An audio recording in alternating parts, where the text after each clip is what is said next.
Ratusan umat Kristen yang tergabung dalam Serikan di Sumatera Utara menggelar peringatan Natal tahun 2024. Perayaan Natal dengan membagikan paket sembako kepada warga terdampak bencana alam di Sumatera Utara.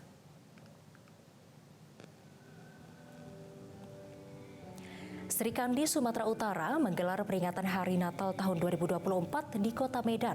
Peringatan Natal tersebut berlangsung dengan berbagai kegiatan yang diawali dengan doa persiapan barisan prosesi memasuki ruangan. Ibadah Natal ditandai dengan penyalaan lilin dan menyanyikan lagu Malam Kudus yang dilanjutkan dengan renungan Natal yang dipimpin oleh Pendeta Edison Sinurat. Dengan tema Natal sabar dan teguh hati menghadapi tantangan akhir zaman, Pendeta Edison Sinurat dalam khotbahnya mengajak kepada seluruh umat Kristen agar senantiasa selalu berbuat baik dan meningkatkan keimanannya untuk menghadapi tantangan di akhir zaman.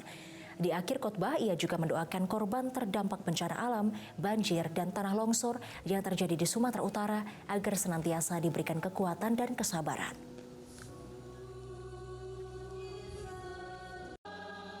Dan kita juga berdoa untuk semua korban-korban banjir yang ada di Pinje, ada di Serdang, ya, ada di Sibolangit, Sembahe.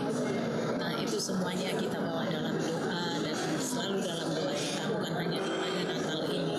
Dan ya, Natal ini kiranya Natal ini kita lakukanlah dengan apa yang di hati Tuhan.